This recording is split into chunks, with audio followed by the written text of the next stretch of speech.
Hello friends, स्वागत है आप सभी के आज की क्लास में। आज हम जो है दांडी मार्च यात्रा नमक सत्याग्रह आंदोलन के बारे में पढ़ेंगे।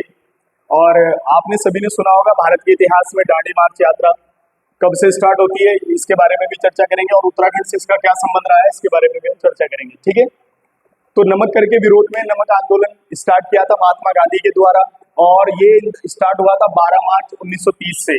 साबरमती आश्रम से यात्रा की थी महात्मा गांधी जी ने दांडी तक। 6 अप्रैल 1930 को दांडी पहुंचे और यहाँ पर नमक बनाकर जो है नमक कानून का विरोध किया, आंदोलन किया। ठीक है, अब ये तो हो गया दांडी मार्च क्या था या नमक सत्याग्रह क्या था।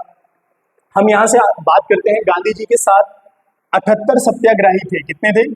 78 सत्याग्रही थे और हमारे उत्तराखंड से इसका क्या संबंध रहा है इसके बारे में हम चर्चा करेंगे। ठीक है, तो दांडी मार्च जो यात्रा थी 12 मार्च 1930 से 6 अप्रैल 1930 तक ये हुई। गांधी जी के साथ 78 सत्याग्रही थे, उनमें से 3 उत्तराखंड से थे। कितने?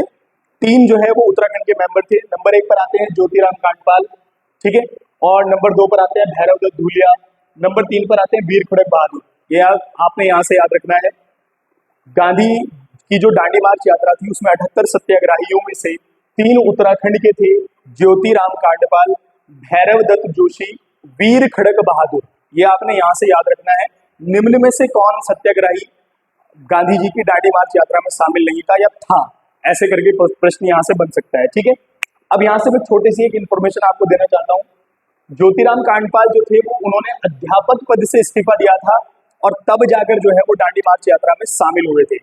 कहते हैं कि महात्मा गांधी जी इनको जो है 1000 रुपए माहवार भी दिया करते थे, ऐसा भी किताबों में लिखा हुआ मिलता है। ठीक है ना, तो ज्योतिराम कांडपाल ने अध्यापक पद से इस्तीफा देकर जो है इस यात्रा में शामिल हुए थे, मतलब इस आंदोलन में गांधी जी के साथ दिया था। ठीक है, अब गांधी जी के कहने पर इन्होंने सरोजनी नायडू के नेतृत्व में गुजरात के धरासना डिपो, नमक डिपो के ऊपर जो है धरना दिया।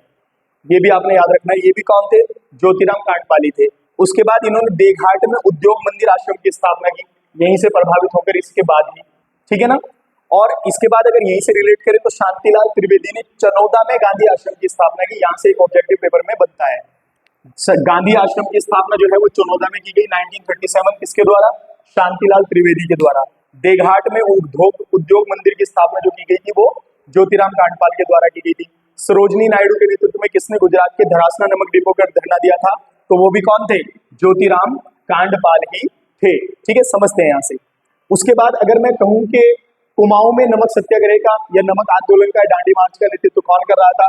गढ़वाल में नेतृत्व कौन कर रहा था? ये तो वो लोग थे जो महात्मा गांधी जी के साथ थे उस यात्रा में। यहाँ पर कौन नेतृत्व कर रहा था?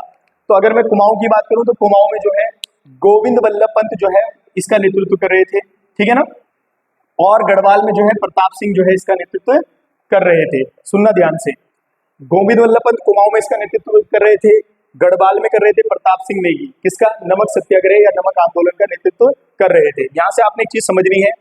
गोविंद वल्लभ पंत 23 मई 1930 को नैनीताल के मल्लीताल में जो है, नैनीताल जनपद में मल्लीताल में नमक बनाने की जो है घोषणा करते हैं कि हम नमक बनाएंगे। देखो एक बात समझना, यहाँ से नमक उधर ही बन रहा था। कानून को जो है तोड़ने के लिए नमक कानून आंदोलन स्टार्ट किया महात्मा गांधी ने। अब यहाँ पर केवल समर्थन करना था महात्मा गांधी जी का और अंग्रेजों का विरोध करना था। इसीलिए नमक बने या ना बने लेकिन उसका विरोध करना है यहाँ पर। और विरोध करने के लिए घोषणा की गोविंद वल्लभ पंत ने 23 मई 1930 को कि मैं नैनीताल के मल्लीताल में क्या बनाऊंगा? नमक बनाकर नमक आंदोलन का विरोध करूंगा। ठीक है ना, क्योंकि गांधी जी उधर कर रहे हैं। अब इनको इससे पहले ही ये करते तो इससे पहले इनको क्या किया गया? गिरफ्तार कर लिया गया।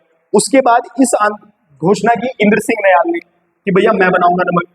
ठीक है ना, इनको भी उससे पहले गिरफ्तार कर लिया गया और फिर इस काम को निभाया था एक ही नाम, बद्रीदत्त पांडे। ठीक है ना, फिर इसको जो है बद्रीदत्त पांडे ने जो है वहां पर नैनीताल में नमक बेचा और नमक कानून का क्या किया?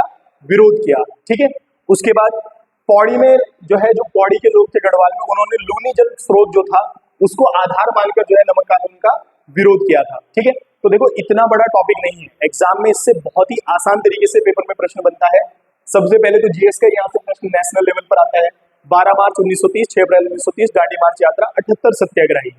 उत्तराखंड से बात करें तो 3 व्यक्ति ऐसे थे जो यहाँ शामिल थे। यहाँ से ज्योतिराम कांडपाल, भैरव दत्त जोशी, वीर खड़क बहादुर, इन 3 थे। और किसने जो है अध्यापक पद से इस्तीफा देकर शामिल हुए थे? तो वो भी ज्योतिराम कांडपाल थे। और गुजरात के धरासना नमक डिपो पर भी जो है इन्होंने ही धरना दिया था, ठीक है ना। देघाट उद्योग मंदिर की स्थापना भी जो है ज्योतिराम कांडपाल ने की। चनौदा में गांधी आश्रम की स्थापना शांतिलाल त्रिवेदी 1937, ठीक है ना। तो आपने ये मतलब एक महत्वपूर्ण टॉपिक है, इससे ज्यादा इंपॉर्टेंट कुछ नहीं है, बस आपने यहाँ से एक एक पॉइंट याद रखना है। ज्योतिराम कांडपाल को, ये 3 सत्याग्रही जो कि साथ थे महात्मा गांधी जी के, ये आपने याद रखने हैं, ठीक है।